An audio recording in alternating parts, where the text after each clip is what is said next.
ओला dock YouTube channel को subscribe करें और बेल आइकॉन को दबाना मत भूलें। अस्सलाम वालेकुम, मेरा नाम डॉक्टर ज़िया-उन-निसा है। मैं डेंटल सर्जन हूँ। मैंने BDS की degree CMH Lahore medical college से हासिल की और मैं पिछले 6 साल से डेंटिस्ट्री में प्रैक्टिस कर रही हूँ। दांत इंसानी जिस्म का एक अहम हिस्सा है और इस एतबार से इंतहाई अहमियत के हामिल हैं, मगर बहुत सी वजूहात जैसे कि खोड़, मसूड़ों की इन्फेक्शन या चोट वगैरह की वजह से इन्हें अक्सर निकलवाना पड़ जाता है। उस जगह पर खला पैदा हो जाती है और दांत जो हैं वो अपनी पकड़ छोड़ देते हैं। साथ वाले दांत टेढ़े हो जाते हैं, जबड़े की हड्डी ख़राब हो जाती है, बाइट कोलैप्स कर जाती है और दूसरे जबड़े के दांत भी मुतासर होते हैं इस वजह से। इसलिए उन पे मसनूई दांत लगाना बहुत ज़रूरी हो जाता है और अगर इस चीज़ में ताख़ीर की जाए तो ना सिर्फ ये कि ये प्रोसेस मुश्किल हो जाता है बल्कि महंगा भी हो जाता है। मसनूई दांत अमूमन 3 तरह से लगाए जाते हैं। पहले तरीके में रिमूवेबल डेंचर्स, जिन्हें उतारा और लगाया जा सकता है और मरीज़ उन्हें अपनी आसानी की बिना पर कभी भी उतार सकता है और लगा सकता है। उन्हें मसूड़े की सपोर्ट से लगाया जाता है। दूसरे तरीके में डेंटल ब्रिजेस, जिसमें साथ वाले दांतों को थोड़ा काट कर छोटा किया जाता है और उन पे दांतों की शक्ल का खौल चढ़ा दिया जाता है और दरमियान में मसनूई दांत लगा दिए जाते हैं। और तीसरा तरीका जो सबसे जदीद और बेहतर है, जिसे डेंटल इम्प्लांट्स कहा जाता है, उसमें जबड़े की हड्डी की सपोर्ट ली जाती है और वहाँ पर मसनूई दांत लगा दिया जाता है। ये 3 हिस्सों पर मुश्तमिल होता है। पहले हिस्से में जहाँ पे दांत लगाना मकसूद हो उसे नम करके सर्जिकली एक पेच लगा दिया जाता है जो कि हमारी रूट को रिप्लेस करता है, उसे डेंटल इम्प्लांट कहते हैं। ये एक बायोकम्पैटिबल अलॉय टाइटेनियम से बना होता है और उसके बाद ये लगाने के बाद इसे 6 हफ्तों के लिए छोड़ दिया जाता है ताकि उसके इर्द गिर्द जबड़े की हड्डी बन जाए और वो उसकी पकड़ ले। इस प्रोसेस को ऑस्टियो कहा जाता है। इसके बाद जब 6 हफ्ते गुजर जाते हैं तो ये एवेलुएट किया जाता है कि आया इम्प्लांट हड्डी के अंदर सही से जुड़ गया है। उसके बाद इस पर उसका दूसरा हिस्सा यानी कि अबटमेंट लगा दिया जाता है और उसी वक्त साइज़ लेकर उस पर दांत की शक्ल का खौल लगा दिया जाता है।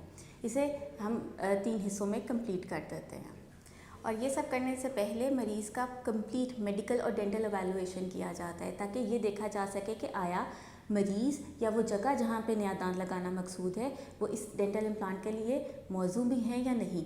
और इसके अलावा ये एवेलुएशन इसलिए भी किया जाता है ताकि dental implant minimal health risk और हाई प्रिसीजन के साथ लगा दिया जाए। डेंटल इम्प्लांट्स का सक्सेस रेट 98% है और ये मेडिसिन या डेंटिस्ट्री में होने वाले किसी भी रिप्लेसमेंट का सबसे हाईएस्ट सक्सेस रेट है। डेंटल इम्प्लांट्स ना सिर्फ हमारे कुदरती दांतों से मुशाबहत रखते हैं बल्कि लगभग इसी की तरह से काम करते हैं। इनका सबसे बड़ा फ़ायदा ये है कि इनकी प्रेजेंस जबड़े की हड्डी को स्टिमुलेट करती है और इसकी वजह से इसकी हाइट और विड्थ बरकरार रहती है और इसके साथ साथ साथ वाले दांत भी कटने से महफूज रहते हैं। और अगर इन डेंटल इम्प्लांट्स का जैसे कि एक कुदरती दांत का ख्याल रखा जाता है, जैसे कि ब्रशिंग या फ्लॉसिंग की जाती है, तो ये डेंटल इम्प्लांट्स अमूमन ज़िंदगी भर चलते हैं और इनमें अमूमन कोई मसला नहीं आता। इसके अलावा ये ज़्यादा लोड बेयर कर सकते हैं, चबाने में आसानी होती है। इसके अलावा उतारने चढ़ाने का झंझट नहीं रहता जैसे कि रिमूवेबल डेंचर्स में रहता है। ज़रूरी नहीं है कि जहाँ से दांत निकाला जाए वहाँ हर जगह पर डेंटल इम्प्लांट किया जाए। इम्प्लांट सपोर्टेड डेंचर्स और इम्प्लांट सपोर्टेड ब्रिजेस का भी इस्तेमाल किया जाता है और इस तरह से 2 इम्प्लांट्स की सपोर्ट लेते हुए दरमियान में मसनूई दांत लगा दिए जाते हैं और उसकी वजह से कुदरती दांत और हड्डी महफूज रहते हैं। अमूमन सवाल किया जाता है कि डेंटल इम्प्लांट्स महंगे क्यों हैं, तो इसका जवाब ये है कि डेंटल इम्प्लांट्स चूँकि टाइटेनियम अलॉय से बनते हैं और ये इंपोर्ट किया जाता है तो इसकी वजह से इनकी कीमत ज़्यादा है। दूसरा अमूमन सवाल ये किया जाता है कि डेंटल इम्प्लांट्स डेंटल ब्रिजेस से बेहतर क्यों हैं, तो उसका जवाब ये है कि डेंटल ब्रिजेस में हम साथ वाले 2 दांतों को काटते हैं जो कि सेहतमंद होते हैं और उनमें कोई मसला नहीं होता और उन पे खौल लगाते हैं और दरमियान में मसनूई दांत लगाते हैं। वक्त गुजरने के साथ अगर मसूड़े में, हड्डी में या दांत में कोई भी मसला आता है तो हमें वो पूरा डेंटल ब्रिज रिमूव करना पड़ता है और उसकी जगह पे फिर हमें वो दांत भी अक्सर औकात निकालने पड़ जाते हैं और फिर एक नया ब्रिज प्लान किया जाता है जो उससे अगले सेहतमंद दांतों को इन्वॉल्व करता है।